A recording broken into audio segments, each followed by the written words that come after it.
Bismillahirrahmanirrahim. Assalamu alaikum. My name is Usman Ahmed. Dear students, I am your computer science lecturer. Today हम लोग lecture number 5 लेने जा रहे हैं chapter number 2 system development life cycle का।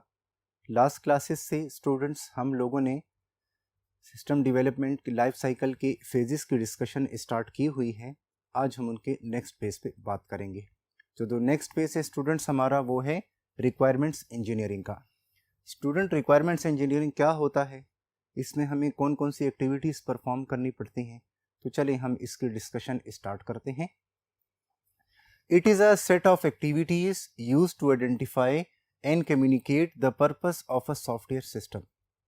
Requirements engineering में हम वो एक्टिविटीज़ परफॉर्म करवाते हैं जिससे हमें ये पता चल जाए कि हमने जो सॉफ्टवेयर सिस्टम बनाना है, क्या उन एक्टिविटीज़ के ज़रिए हम उसके पर्पस को हासिल कर पाएंगे। I am going to repeat the definition. It is a set of activities use to identify and communicate the purpose of a software system and the context in which it will be used. Requirements engineering में हम वो set of activities perform करवाते हैं जिन्हें use किया जाता है identify करने के लिए और कम्युनिकेट करने के लिए, ताकि हमें सॉफ्टवेयर सिस्टम जो हमने बनाना है उसका पर्पस, हमें उसका ऑब्जेक्टिव हमें पता चल जाए, और जिस कॉन्टेक्स्ट में वो सॉफ्टवेयर सिस्टम जो हमें बनाना है उसने यूज़ होना है, हमें उसका ऑब्जेक्टिव मिल सके, उसका पर्पस मिल सके। डियर स्टूडेंट्स, हमारी जो ये रिक्वायरमेंट्स इंजीनियरिंग फेज़ है, इसमें हमारे पास जो है डिफरेंट स्टेप्स हैं जिनसे हम गो थ्रू करेंगे। उसमें फर्स्ट हमारे पास आता है रिक्वायरमेंट्स गैदरिंग। नाम से जाहिर है रिक्वायरमेंट्स गैदरिंग, ज़रूरियात को गैदर करना, जमा करना। तो क्या होता है रिक्वायरमेंट्स गैदरिंग, चलें इस पे बात करते हैं। In this phase meetings with the customers और perspective customers are arranged. Requirements gathering में कस्टमर्स के साथ मीटिंग अरेंज की जाती है ताकि रिक्वायरमेंट्स को गैदर किया जा सके। The market requirements and features are in demand are analysed. फिर इसके साइड बाय साइड ये भी देखा जाता है कि कस्टमर से जो मीटिंग अरेंज हुई है, उनसे जो रिक्वायरमेंट्स गैदर की हैं, उनको मार्केट की रिक्वायरमेंट्स के साथ मैच भी किया जाता है और उनको एनालाइज्ड भी किया जाता है, ताकि हमें पता चल जाए कि जो कस्टमर हैं उन्होंने जो हमें रिक्वायरमेंट्स दी हैं वो कंप्लीट रिक्वायरमेंट्स हैं, उसमें कोई रिक्वायरमेंट्स जो है वो मिसिंग तो नहीं। डियर स्टूडेंट्स, हमारे पास रिक्वायरमेंट गैदरिंग में जो हैं वो स्टेप्स भी इन्वॉल्व हैं, जिसमें फर्दर कौन कौन से स्टेप्स इन्वॉल्व हैं, कौन कौन सी एक्टिविटीज़ हैं, उनकी डिस्कशन के लिए हम लोग नेक्स्ट बोर्ड पे मूव कर रहे हैं। डियर स्टूडेंट्स, जो रिक्वायरमेंट्स गैदरिंग है इसमें हम टू टाइप्स की रिक्वायरमेंट्स को देखते हैं। फर्स्ट हमारी होती हैं functional requirements.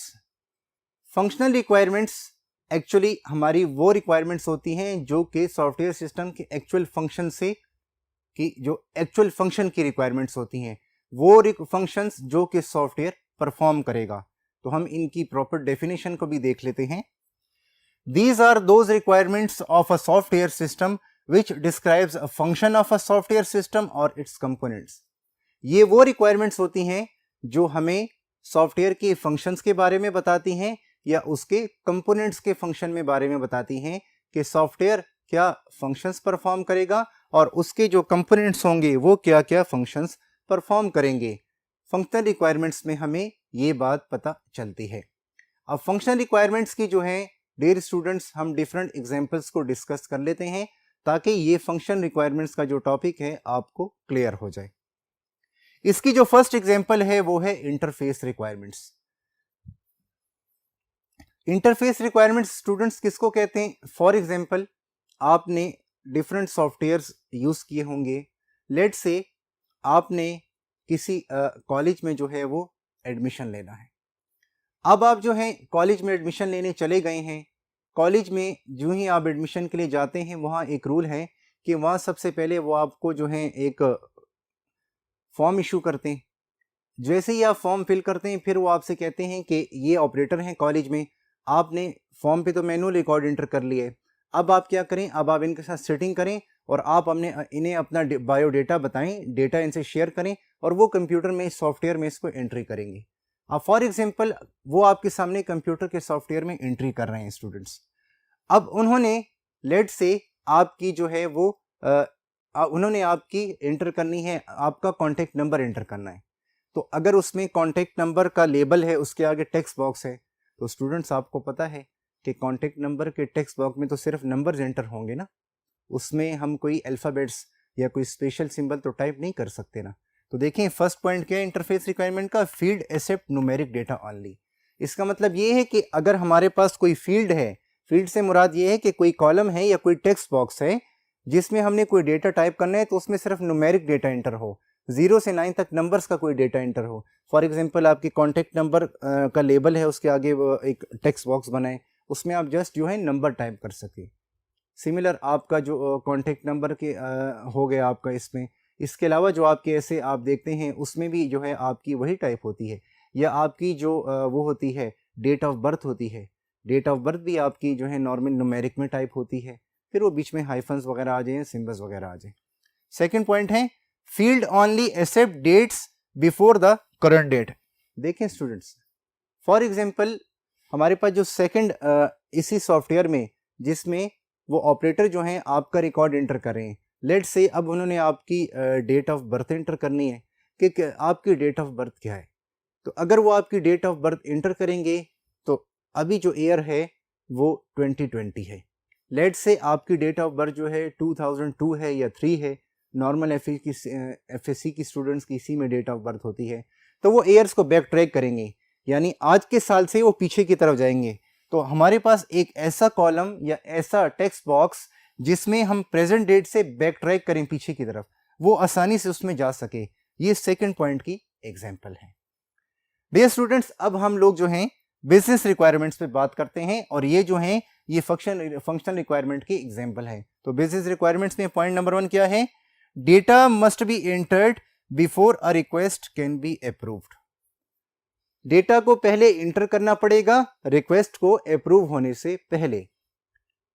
I am going to repeat, data पहले इंटर होगा, उसके बाद रिक्वेस्ट जो है वो अप्रूव्ड होगी।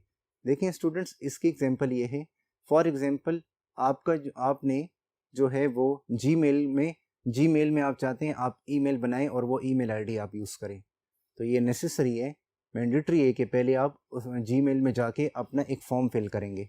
जो ही आप फॉर्म फिल करेंगे स्टूडेंट्स, वहाँ पे उसके बाद जो है आप अपना सारा डेटा वहाँ एंटर कर देंगे, first name, last name, date of birth, अपनी ईमेल आईडी, अपना यूज़र नेम, कॉन्टैक्ट नंबर, ये आपने एंटर कर दिया। फिर आप क्रिएट पे क्लिक करेंगे, तो जब आपकी ईमेल क्रिएट होगी उसके बाद ही आप जीमेल के सर्वर में लॉगिन कर सकेंगे। तो देखें, पहले डेटा एंटर करना पड़ता है, फिर रिक्वेस्ट जो है वो अप्रूव्ड होती है। लेट्स से आपने जीमेल में अपनी आईडी जो है वो बना ली है, अब आप 2 घंटे बाद आते हैं, अब आपने उस आईडी में लॉगिन करना है।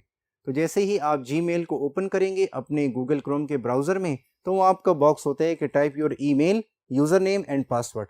तो पहले आप यूज़र नेम टाइप करेंगे, फिर आप पासवर्ड एंटर करेंगे, और जैसे ही आप साइन इन पे क्लिक करेंगे उसके बाद आप उसमें साइन इन हो सकेंगे और अपनी ईमेल आईडी को यूज़ कर सकेंगे।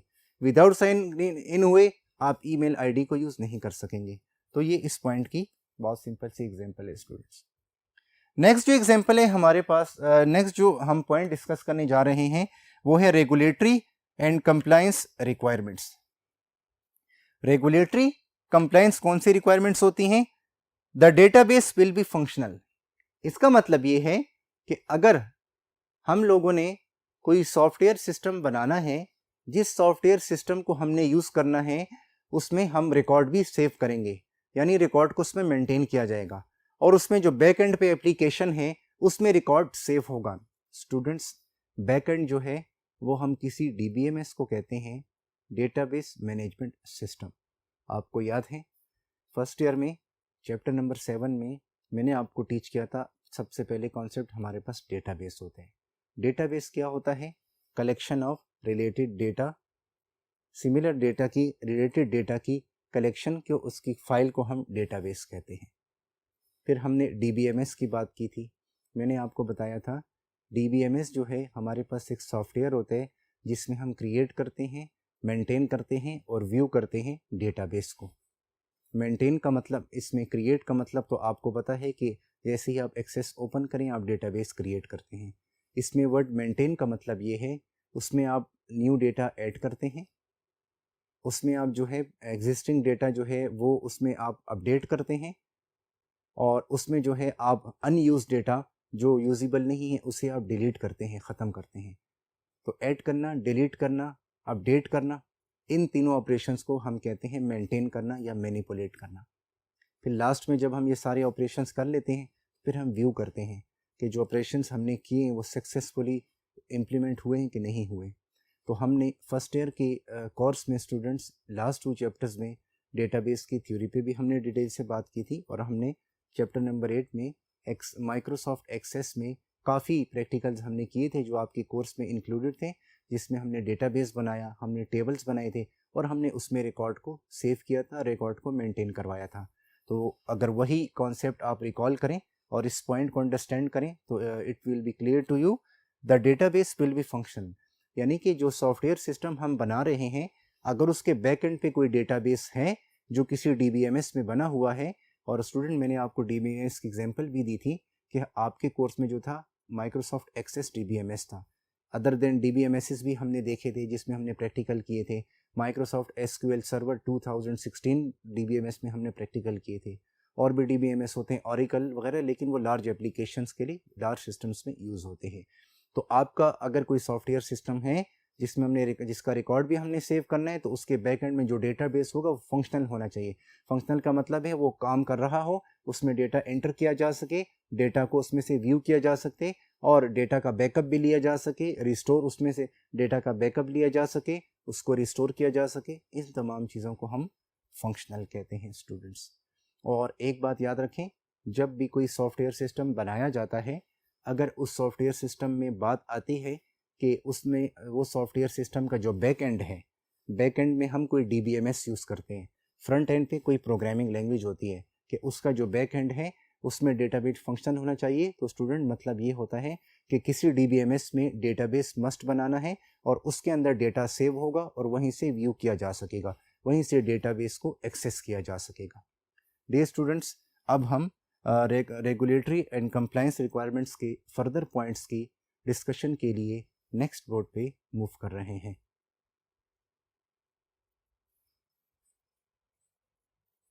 डियर स्टूडेंट्स, अब हम कंप्लायंस और रेगुलेटरी रिक्वायरमेंट्स के नेक्स्ट पॉइंट को डिस्कस करते हैं।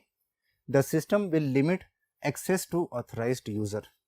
देखिए स्टूडेंट्स, अब जो सॉफ्टवेयर सिस्टम हम बनाएंगे वो सॉफ्टवेयर सिस्टम में जो यूज़र ऑथराइज्ड हैं वो ही उसको एक्सेस करेंगे और एक लिमिट तक एक्सेस करेंगे।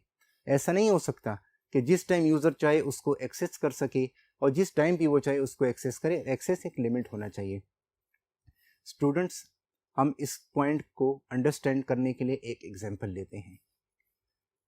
फॉर एग्जांपल स्टूडेंट्स, आपने एक कॉलेज में एडमिशन ले लिया है।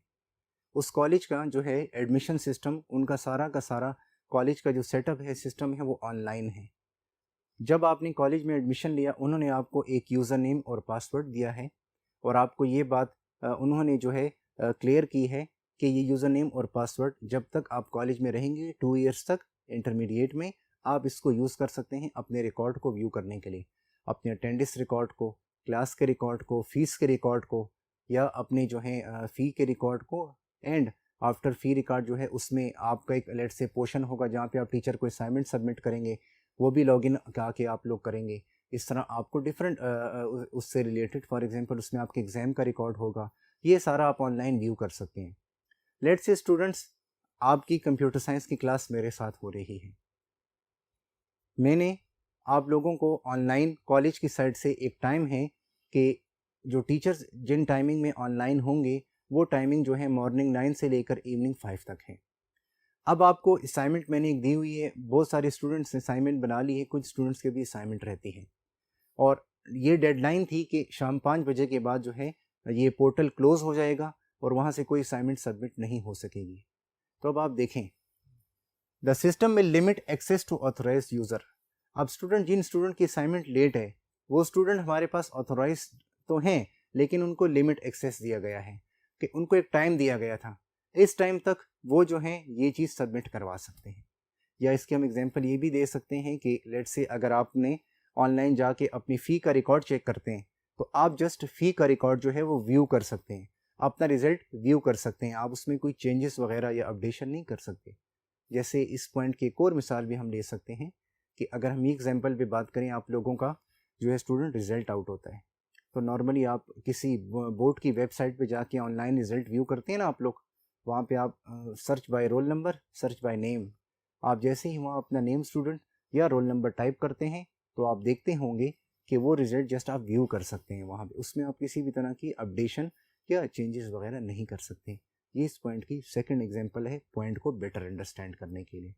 चलिए स्टूडेंट अब हम नेक्स्ट डिस्कशन पे जाते हैं। नेक्स्ट स्टूडेंट्स हमारी हैं security requirements. What are security requirements? Let's see. Member of the data entry group can enter request but not approve और डिलीट रिक्वेस्ट।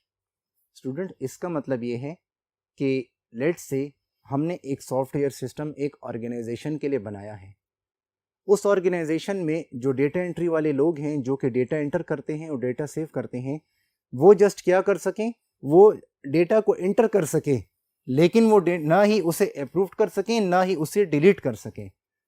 यानी अगर उनसे कोई मिस्टेक भी हो गई है तो वो इसमें एडिटिंग ना कर सकें, ना उन्होंने अपनी मर्जी से कोई रिकॉर्ड एंटर कर सकें, ना वो लोग जो हैं वहाँ से कुछ रिकॉर्ड को डिलीट कर सकें। स्टूडेंट इसकी हम एक और एग्जांपल जो है वो लेते हैं।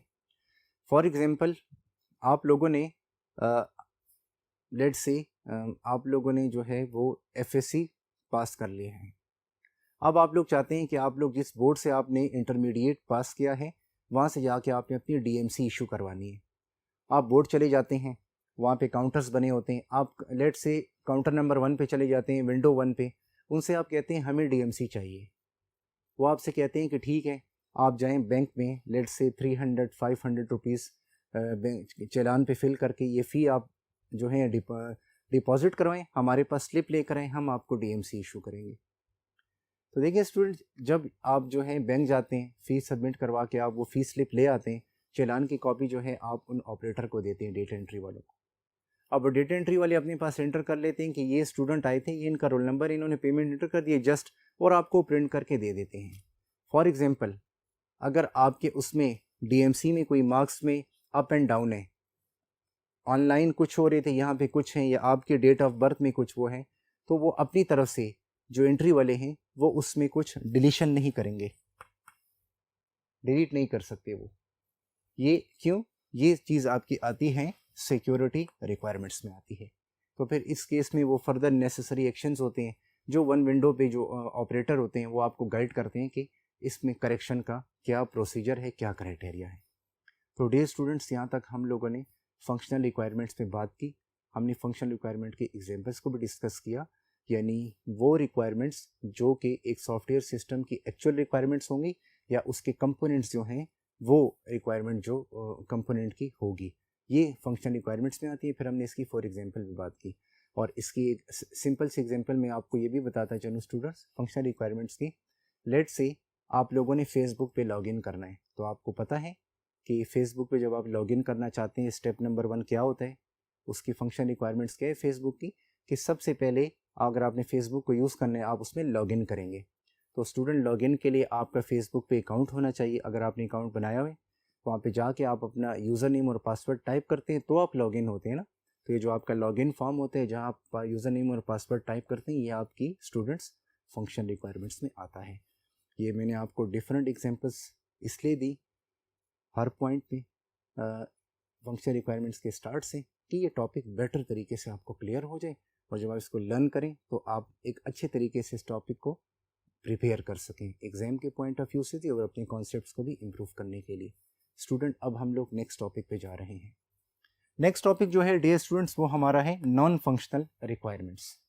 तो हम देखते हैं कि नॉन फंक्शनल रिक्वायरमेंट्स क्या होती हैं। These specify criteria for the judgement of the operations of the system.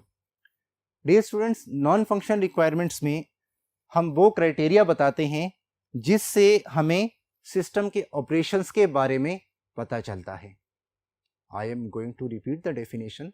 Non functional requirements में हम वो क्राइटेरिया बताते हैं जिससे हमें सिस्टम के ऑपरेशन के बारे में पता चले, जिससे हम जज कर सकें कि सिस्टम कौन कौन से ऑपरेशंस परफॉर्म करता है। It describes how well the system perform it's duties. इससे हमें यह भी पता चलता है कि सिस्टम कितने अच्छे तरीके से अपनी ड्यूटीज को परफॉर्म कर रहा है।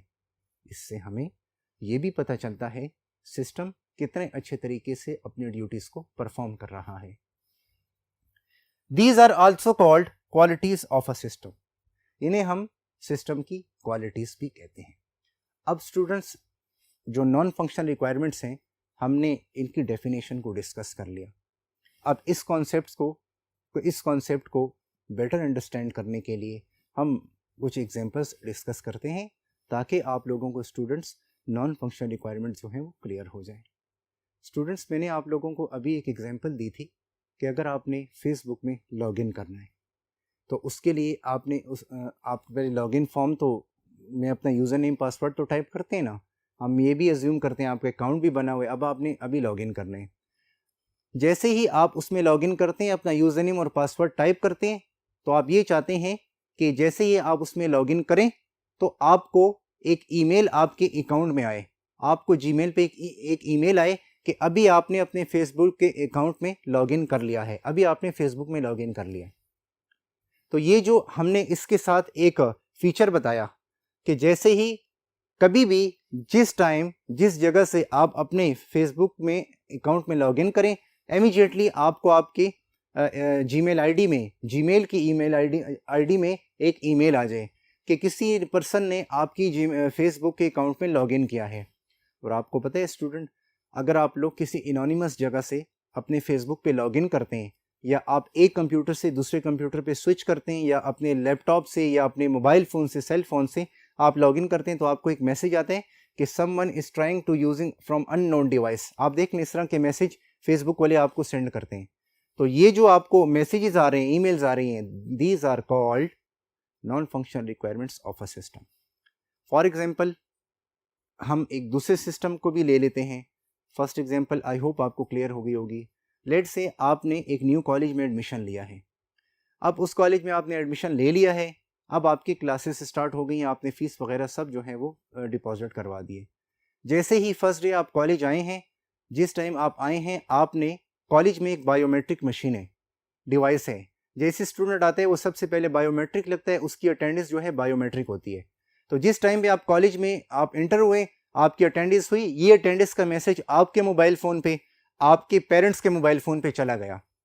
तो इस मैसेज से आपको भी रियलाइज़ होगा, आपके पेरेंट्स को भी रियलाइज़ होगा, फैमिली मेम्बर्स को, कि जो कॉलेज का सिस्टम है वो कितना वेल तरीके से, कितने बेटर तरीके से काम कर रहा है, अपनी ड्यूटीज़ परफॉर्म कर रहा है।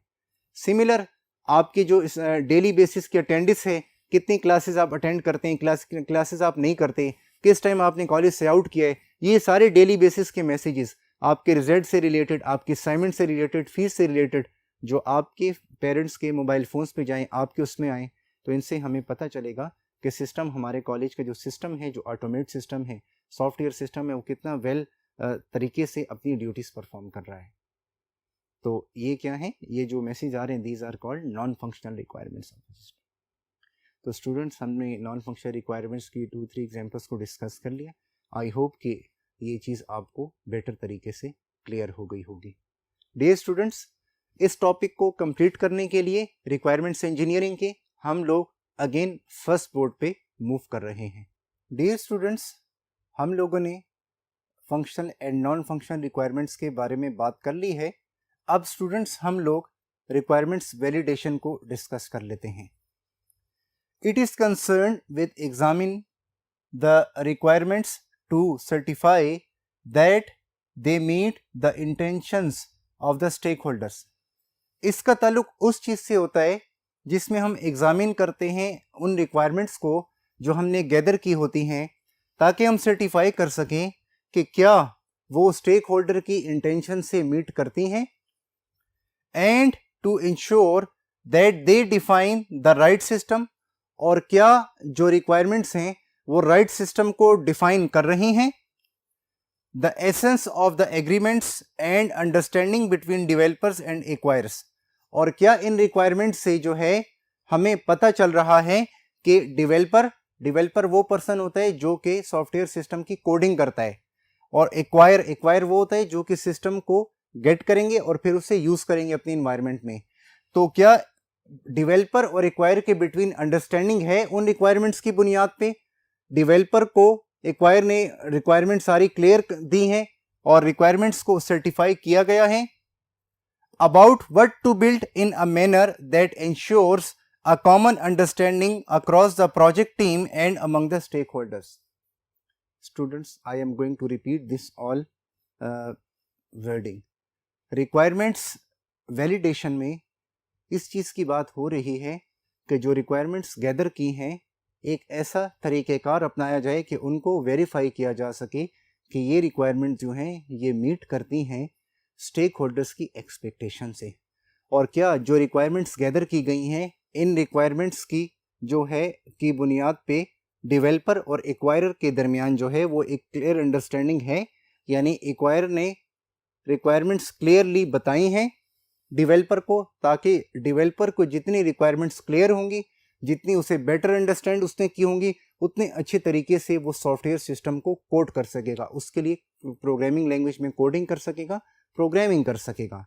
ये हमारा इस स्टेप का मकसद होता है। In this, it is checked requirements are complete, correct and unambiguous.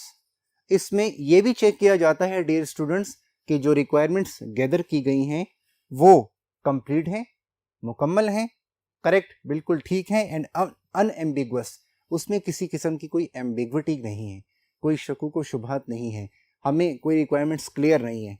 तो बेसिकली रिक्वायरमेंट्स वैलिडेशन का यही मकसद होता है। अगर रिक्वायरमेंट्स वैलिडेशन के स्टेप को हम रिक्वायरमेंट्स गैदरिंग के उससे निकाल दें तो फिर आप ये देख लें जो हमने लास्ट 3 वर्डिंग पे बात की है ये कितने इंपॉर्टेंट पॉइंट्स हैं, जिन्हें स्टूडेंट्स मैंने अंडरलाइन भी कर दिए कि इसी स्टेप में हमें पता चलता है कि जो रिक्वायरमेंट्स हैं वो कंप्लीट हैं, जो हमने गैदर की हैं वो करेक्ट भी हैं और वो अनएम्बिगुअस है, उनमें किसी भी तरह की कोई एम्बिग्विटी नहीं है। तो स्टूडेंट्स, रिक्वायरमेंट्स इंजीनियरिंग में जो नेक्स्ट टॉपिक है उसकी डिस्कशन के लिए, नेक्स्ट कॉन्सेप्ट की डिस्कशन के लिए हम लोग नेक्स्ट बोर्ड पे मूव कर रहे हैं। स्टूडेंट्स, अब हम लोग रिक्वायरमेंट्स मैनेजमेंट पे बात कर लेते हैं कि रिक्वायरमेंट्स मैनेजमेंट क्या होता है। It is perform to ensure that the software continues to meet the expectations of the acquire and user. ये जो रिक्वायरमेंट्स मैनेजमेंट का जो स्टेप होता है ये इसलिए यूज किया जाता है कि इसमें ये इंश्योर करवाया जाता है और उसके लिए हम ये परफॉर्म करते हैं कि जो सॉफ्टवेयर है क्या वो कॉन्टिन्यूसली उन एक्सपेक्टेशंस, उन नीड्स को, उन रिक्वायरमेंट्स को मीट कर रहा है जो कि एक्वायर और यूजर के लिए हैं। I am going to repeat the definition student, कि कस्टमर ने जो सॉफ्टवेयर बनवाने का कहा है वो सॉफ्टवेयर क्या मीट कर रहा है उन रिक्वायरमेंट से, उन नीड से, उन एक्सपेक्टेशन से जो कस्टमर की हैं, और कस्टमर ने आगे जिन यूजर्स को वो सॉफ्टवेयर यूज करने की सपोर्ट देनी है। इन कॉन्सेप्ट्स को सामने रख के रिक्वायरमेंट्स मैनेजमेंट का जो स्टेप है उसे इस स्टेप को फॉलो किया जाता है और इसमें ये एक्टिविटी परफॉर्म करवाई जाती है। लेट्स से हमारे पास एक कॉलेज है, उस कॉलेज के ऑनर हैं, कॉलेज के ऑनर ने अपने कॉलेज के लिए कंप्यूटर सॉफ्टवेयर बनवाया है, एक कंप्लीट सिस्टम बनवाया है, मैनेजमेंट सिस्टम। तो मैनेजमेंट सिस्टम जो कॉलेज के ओनर बनवा रहे हैं वो एक कस्टमर हैं। डेफिनेटली उस कॉलेज में डिफरेंट ऑपरेटर्स होंगे, डेटा एंट्री वाले लोग होंगे, तो वो क्या हैं, वो सारे यूजर्स हैं। तो जो सॉफ्टवेयर प्रोजेक्ट टीम बना रही है कॉलेज के ओनर के लिए और उनके कॉलेज में जो यूजर्स हैं उनके लिए, क्या वो उनकी रिक्वायरमेंट्स, उनकी नीड्स, उनकी एक्सपेक्टेशन से मीट करता है कि नहीं करता, ये चीज हमें रिक्वायरमेंट्स मैनेजमेंट के स्टेप के थ्रू पता चलती है। Therefore, it needs to gather new requirements that arise from changing expectations.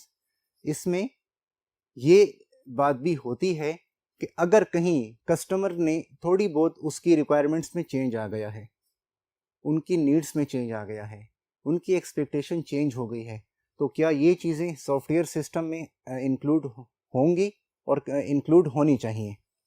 New regulations और अदर सोर्सेज ऑफ चेंज, या कि उसमें कुछ न्यू रेगुलेशंस होनी चाहिए, कोई दूसरे सोर्सेज से कोई चेंज लेकर आनी है, तो इन तमाम बातों का ख्याल जो है वो यहाँ पे रखा जाता है।